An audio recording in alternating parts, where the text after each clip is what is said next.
Shalom, shalom, bien-aimés dans le Seigneur, nous vous saluons dans le nom puissant et glorieux de notre Seigneur et Sauveur Jésus-Christ. C'est votre bien-aimé, le pasteur Anani Koundima Joseph.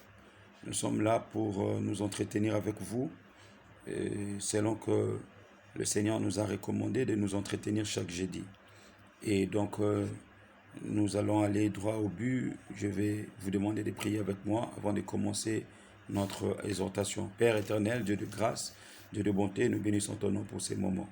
Ta parole déclare, ô Dieu puissant, redoutable, que tu envoies ta parole et ta parole est guérie. Guéris tout un chacun de nous qui aura l'occasion de te suivre, de t'attendre en ces moments et au moment où il sera disponible pour t'attendre dans le réseau social YouTube. Nous nous lèvons contre toute interférence satanique, Yahweh, de ce message. Nous le consumons par ton feu. Et que ton Esprit Saint nous instruise, puisse éclairer notre intelligence, afin de comprendre ce que tu attends de nous, Papa, à travers ces messages. C'est dans le précieux nom de Jésus-Christ que nous prions et nous disons Amen. Soyez bénis, bénis, bénis, efficacement de partout où vous aurez l'occasion de nous suivre. Bien-aimés dans le Seigneur, le but de notre présence ici sur YouTube n'est pas de vouloir quoi que ce soit. Le Seigneur m'avait clairement dit de m'entretenir avec vous chaque jeudi. C'est le pourquoi de ma présence ce soir. Et vous allez remarquer qu'il y a, je crois, 1 ou 2 jeudis que nous n'étions pas avec vous. C'est parce que nous voulons vraiment attendre le Seigneur avant de vous parler. Et donc le message de ce soir est intitulé comme suit, le secret de la réussite. Vous voyez, nous sommes sur la terre des vivants. Le Seigneur nous a tous envoyés pour un but. Le Seigneur ne nous a pas créés pour que nous venions nous recréer ici. Ce n'est pas un lieu de récréation en fait. Nous sommes venus sur la terre pour un but, pour un objectif. Et moi, j'aimerais vous partager ma pensée par rapport à la création. Moi, je dis toujours que nous sommes ici en formation pour savoir comment adorer l'agneau. Parce que la finalité de la création de Dieu, c'est de pouvoir adorer l'agneau comme le faisait Lucifer avant sa chute. Donc, je ne sais pas qu'est-ce que toi tu penses de ta finalité sur la terre des vivants, mais nous autres, moi particulièrement, je suis là en formation parce que je sais qu'il y a un seul qui a vaincu et qui est à la droite du Père et pour qui l'adoration est sans cesse, là au ciel. Et donc, ce soir, j'aimerais que tu comprennes. Aujourd'hui, je serai un peu plus pédagogique que prédicateur, parce qu'il faudrait que tu comprennes, mon frère, ma soeur, que tu ne pas sur la terre en vain. Tu ne pas là parce que tu t'appelles X ou Y. Tu ne pas là parce que tes parents voulaient que tu sois là. Tu n'es pas non plus là parce que Dieu a exaucé la prière de tes parents qui étaient stériles. Il y a d'autres qui croient qu'ils sont sur la terre parce que leurs parents sont de médecins. La médecine de tes parents, l'intelligence de mes parents ne sauront jamais, bien-aimés dans le Seigneur, nous faire parvenir à la pensée suprême de Dieu par rapport à notre existence. Si nous existons, c'est parce que le Créateur a voulu à ce que nous soyons là. Et la Bible déclare d'ailleurs que tout a été fait par lui et pour lui. Donc, si nous sommes sur la terre, nous sommes là d'abord pour le Créateur. Alléluia. Et nous devons savoir comment réussir selon le Créateur. Parce que c'est lui qui nous a créés. Le secret de la réussite, tu dois comprendre comment faire pour réussir. Et ici, il y a plusieurs aussi qui ont leur définition de la réussite. Il y a d'autres qui pensent qu'avoir des millions en banque, c'est ça réussir. D'autres encore, ils s'attendent au mariage et ils font tout pour se marier parce que pour eux, le mariage est une réussite. Il y a d'autres aussi, bien-aimés, qui vont à l'école, ils font même le pied pour aller à l'université et ils disent au-dedans d'eux, le jour où je décrocherai mon diplôme d'université, je réussirai ma vie. Mais est-ce que, bien-aimés, l'Éternel, le Créateur, quand il parle de la réussite, est-ce qu'il parle de toutes ces démarches? C'est quoi la démarche de la réussite? Le secret de la réussite. Que faire pour atteindre sa réussite? Comment aboutir à la réussite? Comment obtenir sa réussite? Comment décrocher la réussite? Alléluia. Mon frère, ma soeur, je pense, si vous êtes chrétien, je pense que la réussite pour nous, le chrétien, c'est d'atteindre l'objectif de Dieu sur la terre. C'est d'accomplir la mission que le Seigneur nous a assignée sur la terre. Et nous allons voir, bien-aimés, pendant aujourd'hui, j'aimerais signaler que le message que je vous donne, que je veux partager avec vous, le Seigneur me l'a inspiré pendant que j'étais dans un moment de forte prière avec mes jeunes frères et sœurs de l'école Béret. L'école Béret limitée parce que, vous savez, pour ceux qui ne connaissent pas l'école Béret, c'est un groupe des écoles Béret. D'ailleurs, c'est une école de la Fondation Langosho. Moi-même qui vous parle, je fais partie des élèves de cette école. Cette grande et merveilleuse école qui forme le corps, l'âme et l'esprit. Alléluia. Je ne suis pas là pour parler de l'école Béret, mais j'aimerais te dire que, bien-aimé, le Seigneur nous a façonnés dans cette école. Amen. Et donc, j'étais avec eux en train de prier avec les finalistes et ils vont faire leur bac cette année. Nous étions en train de prier. Et pendant que le Seigneur va ouvrir mon intelligence pour écouter ça, il m'a dit, pendant que je priais avec eux, qu'il y a un secret pour réussir. Amen. Et j'aimerais vous amener dans des illustrations pour comprendre le message même que le Seigneur m'a donné. Bien, vous savez, lorsque nous étions élèves et étudiants, parce que Dieu nous a fait grâce aussi de passer à l'université, alléluia, lorsque nous étions élèves ou étudiants, il y a eu des moments où vous n'avez pas le temps de bien maîtriser ou comprendre une leçon. Et qu'est-ce qui s'est passé quand nous étions encore dans le péché, bien sûr? Il nous arrivait, quand vous ne comprenez pas bien une matière, quand vous rentrez à la maison, si demain il y a composition, examen, il y a interrogation, qu'est-ce qu'on faisait? Nous prenions autrefois des feuilles, là où on écrivait, on supposait écrire des réponses pour l'examen qui viendra demain. La veille, on prenait des feuilles, on écrivait des réponses, on essayait de mettre des histoires, et il y a des gens qui mettaient cela même dans leur sous-culotte. Il y a d'autres qui écrivaient dans leur corps pour parvenir à la réussite demain, lors de l'examen ou de l'interrogation. Alléluia. Donc, cette pratique, on l'appelle tricherie. Il y a des gens qui faisaient cela. Il y a des gens, d'ailleurs moi-même aussi, il m'est arrivé de me retrouver qu'une matière que je ne comprends pas bien, surtout la mathématique. Je ne comprenais pas bien la mathématique et il y a eu des moments où, quand il fallait passer l'examen de la mathématique, on essayait d'écrire, on écrivait des histoires. Et d'ailleurs, des fois, quand on venait même en classe pour composer, les histoires qu'on écrivait à la maison ne sortaient même pas. Le questionnaire qu'on avait était différent de feuilles qu'on préparait. Alléluia. Mais seulement, cette méthode-là a permis à d'autres de réussir quand même leur classe. Comprenez bien, il y a des nuances là-bas.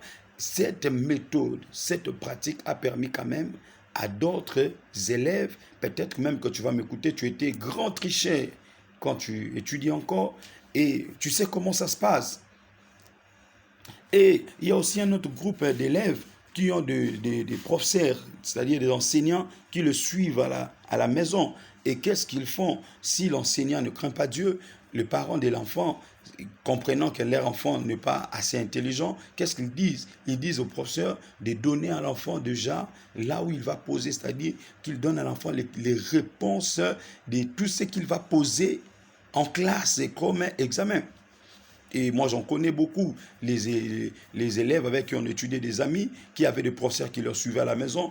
Et quand il vient en classe, il dit, regarde ça là, ça, ce sont les réponses.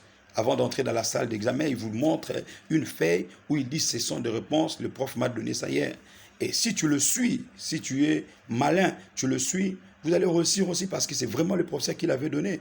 Alléluia. Vous serez dispensé dans ce cours. Vous aurez même au-delà de la moitié, pour ne pas dire vous aurez toutes les réponses. Mais maintenant, les professeurs aussi, je dis bien les professeurs païens qui ne craignent pas Dieu, qu'est-ce qu'ils font? S'il y a 10 questions, il ne va pas donner à l'élève toutes les 10 réponses. Il peut lui donner 7 réponses et puis il lui demande, bon, déjà s'il aura 7, il va réussir. Donc le 3 là, il va se débrouiller lui-même. Et ça se passe.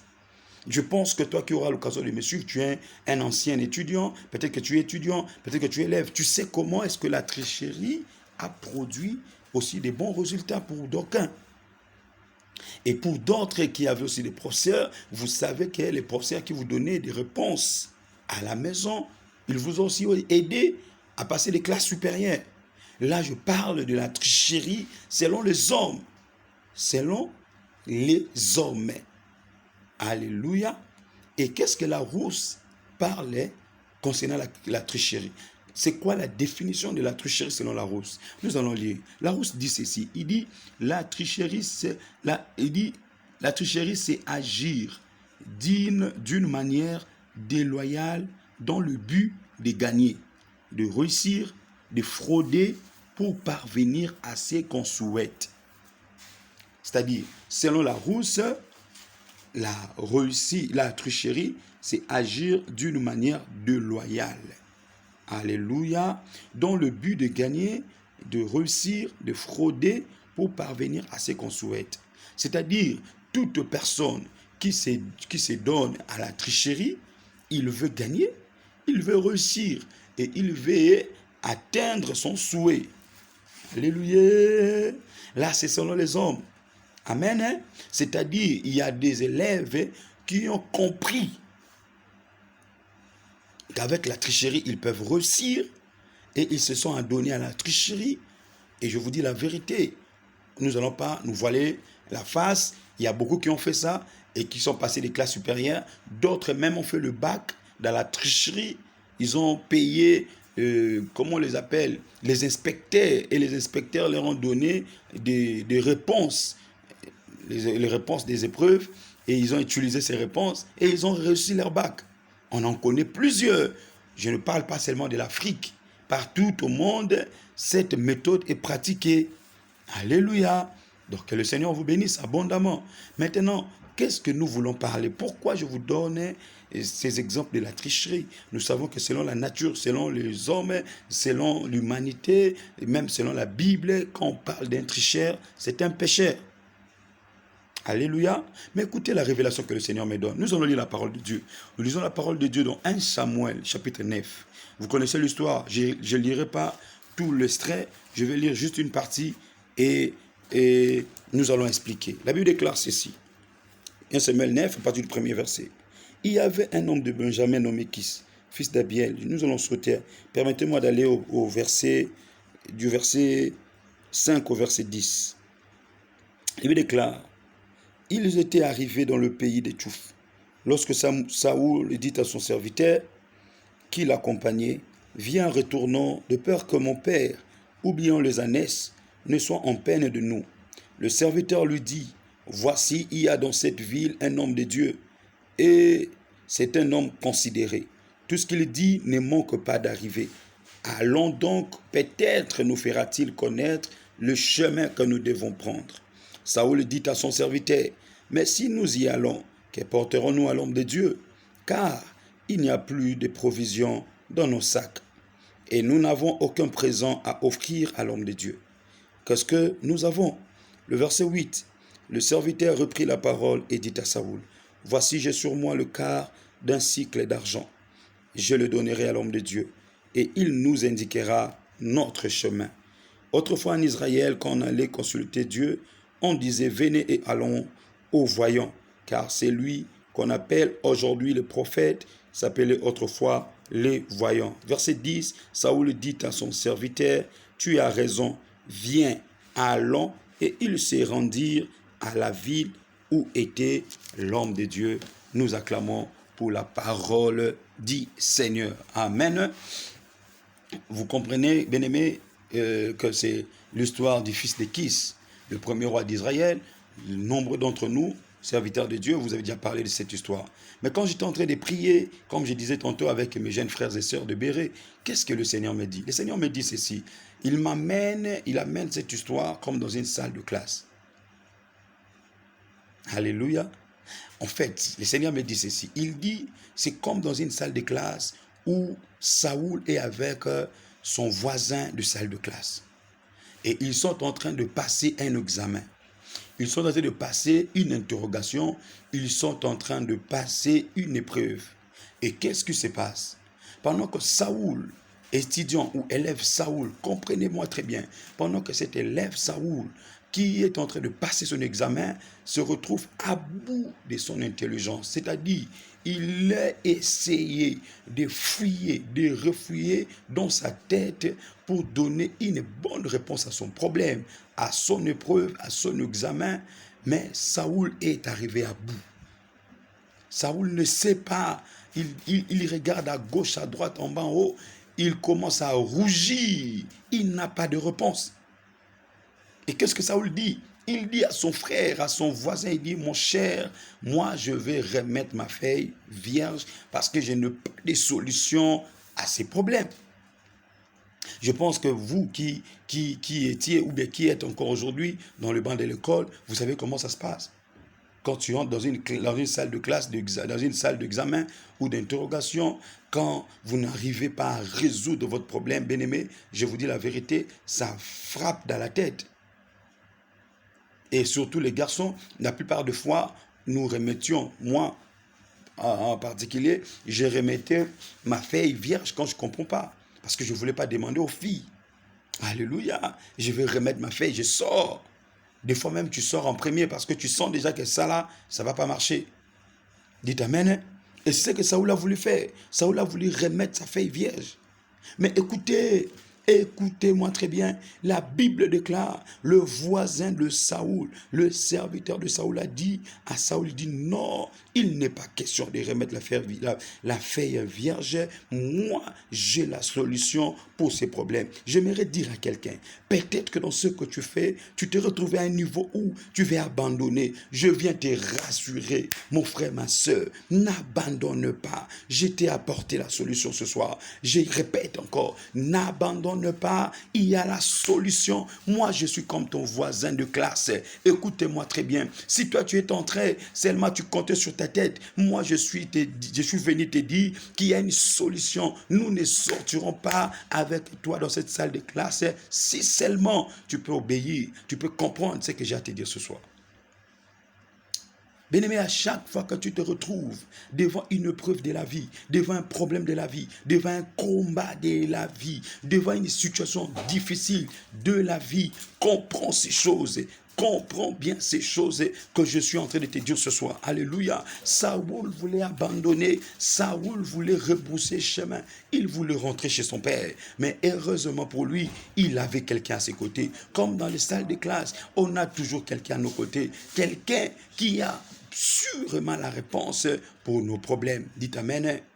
Et qu'est-ce qui se passe? La Bible déclare que Saoul a dit ces jours-là à cet homme, il lui dit, mais nous allons, il dit, non, nous ne rentrerons pas comme ça, sois calme, nous irons voir l'homme de Dieu. Alléluia. Bien-aimé, dans la salle de classe, quand quelqu'un est entré, il est entré dans la salle avec des réponses. Il te dit, ne sors pas, j'ai des réponses. Écoute-moi très bien, mon frère, ma soeur. Vous savez, sur la terre des vivants, nous sommes comme dans une école. Ici, là, nous sommes comme dans une école. Et dans une école, on ne cesse d'apprendre. Et dans une école, on n'est pas tous au même niveau d'intelligence. Alléluia. Nous ne sommes pas tous au même niveau d'intelligence.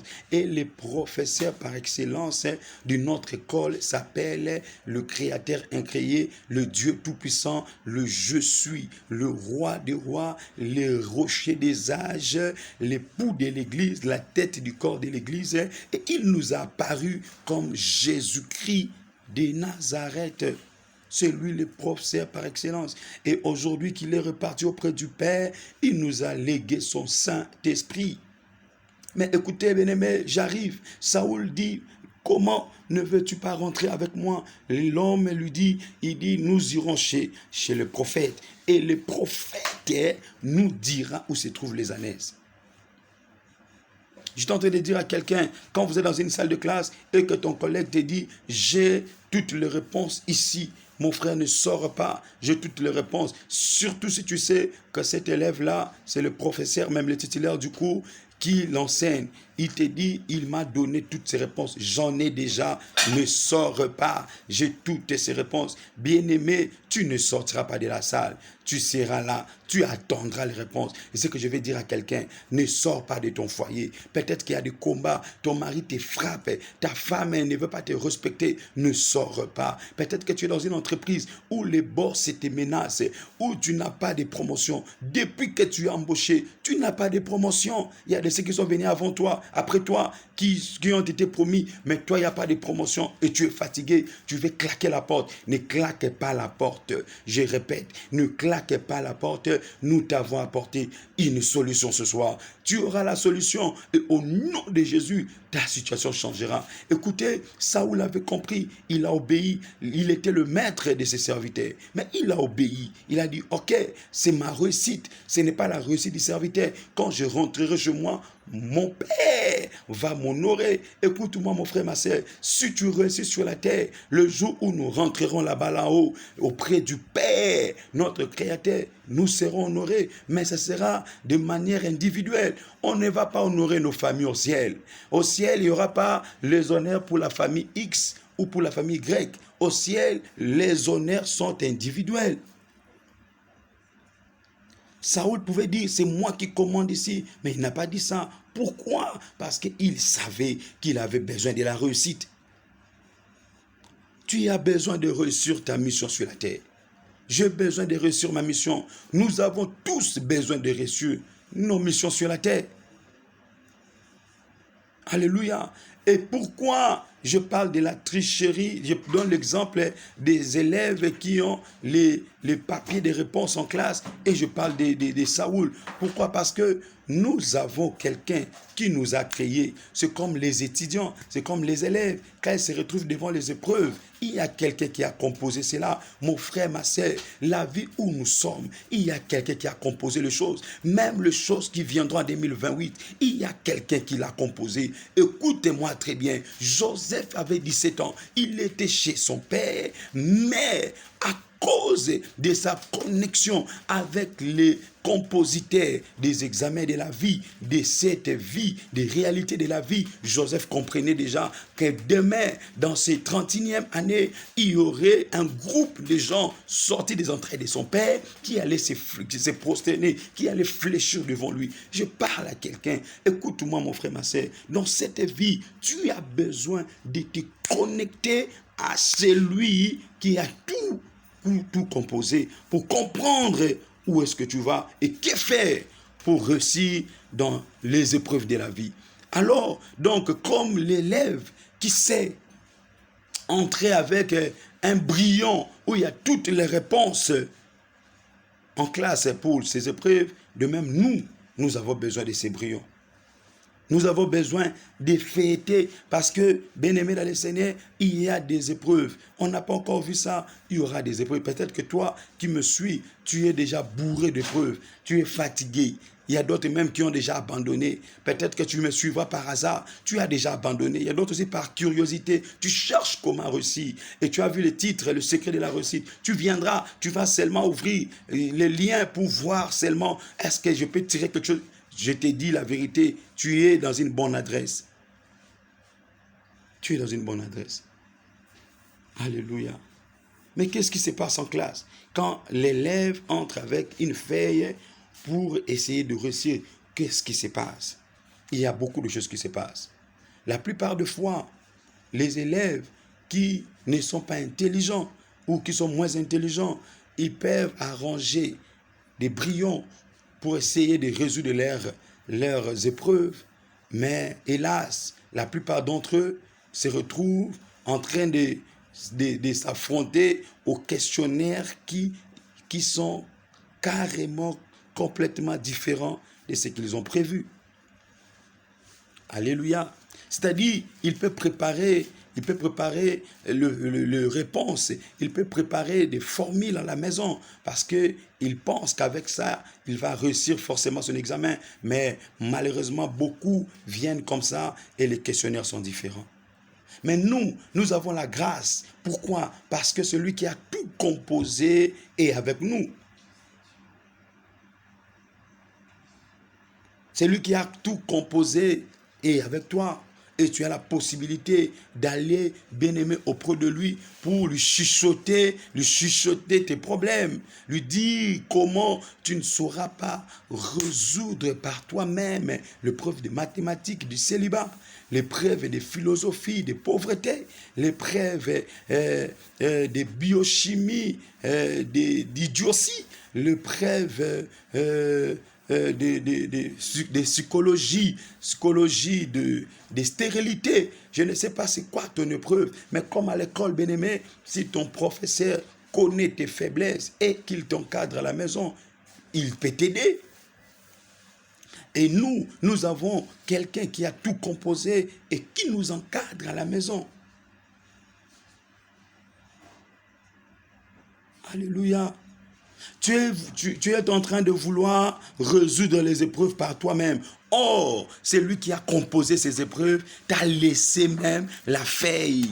Il dit, viens, tu vas composer, je te donne toutes les réponses. Et nous, la feuille, les brillons qu'on nous a légués, c'est la parole vivante. Le Créateur qui a tout composé, il a mis toutes les réponses dans la parole. Je ne sais pas où est-ce que toi tu cherches ta réussite. Tu veux réussir dans quoi, mon frère? Il y a tout dans la parole de Dieu. Comme cet étudiant, comme cet élève qui entre avec des brillons, où il a mis des formules, où il a mis des réponses. Nous pouvons entrer dans cette vie, affronter la vie, toutes les épreuves de la vie avec la parole. Il y a tout dans la parole. Le secret de la réussite, c'est la parole de Dieu. Parce que ce que 2025 prépare contre ou pour nous, la parole de Dieu peut nous les révéler. Alléluia. La parole de Dieu peut nous les révéler. Dites Amen. Et dans une salle de classe, je disais, il faudrait d'abord être sûr que les réponses que tu as écrites chez toi à la maison vont correspondre aux questions que le professeur a prévues. Dites Amen. Maintenant, nous, la parole de Dieu correspond, je répète, la parole de Dieu correspond à toutes les questions de la vie. La parole de Dieu correspond à toutes les questions, à toutes les épreuves de la vie. Il n'y a rien que tu rencontreras sur la terre qui n'est pas inscrit dans la parole de Dieu. Tout ce que tu rencontreras, bien aimé dans le Seigneur, il y a sa réponse dans la parole. Et un autre privilège que nous avons, c'est quoi? C'est que dans la classe, tu peux avoir les questionnements, les bonnes réponses, mais il y a des surveillants. Une épreuve ne se passe pas comme ça, sans surveillant. On prévoit toujours des surveillants qui sont là pour interdire aux élèves ou étudiants qui amènent des réponses des IET sur leur papier. Mais nous, alléluia, nous avons la grâce. Parce que nous, on nous a aussi donné un surveillant. Mais seulement notre surveillant est là pour nous aider à jeter un coup d'œil sur nos feuilles, nos brillants où on a prévu toutes les réponses. Écoutez, les surveillants qu'on nous a légués, c'est le Saint-Esprit. Le professeur qui a composé l'examen, c'est le Créateur. Et il sait qu'on peut avoir les brillants des réponses, mais si on n'est pas intelligent, on ne sera pas réussi. Il y a des élèves qui entrent en classe avec tout un cahier, mais il ne sait pas résoudre l'épreuve. Pourquoi? Parce qu'il n'est pas intelligent, parce qu'il ne sait pas où regarder, parce qu'il ne sait pas c'est dans quel chapitre qu'il y a ces questionnaires. Mais nous avons la grâce. Bien-aimé, tu as la grâce. Le Seigneur nous a pas seulement laissé sa parole, mais il a aussi laissé les surveillants, le Saint-Esprit de Dieu, qui est là pour nous éclairer afin de donner des bonnes réponses aux bonnes questions. Je dis à quelqu'un, peut-être que tu es à bout de tes forces, tu veux abandonner, tu ne sais plus résoudre tes problèmes, tu n'as pas de réponse. Tu as la parole de Dieu, mais tu ne comprends rien dans la parole. Il y a le Saint-Esprit. Désire seulement la présence, le soutien, l'apport, l'aide à couchaille du Saint-Esprit et tu résolveras ton problème. Et tu résoudras tes difficultés. Dites Amen. Alléluia. Le secret de la réussite, c'est quoi? Le secret de la réussite, c'est la parole de Dieu. Tu veux entrer quelque part. Tu veux te confronter à un défi. Tu veux résoudre un problème. Comme l'élève qui amène des réponses sur une feuille ou sur un cahier, amène la parole de Dieu partout où tu vas.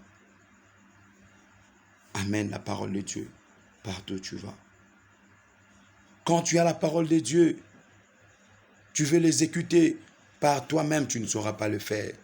Consulte les surveillants. Il est avec toi dans la salle.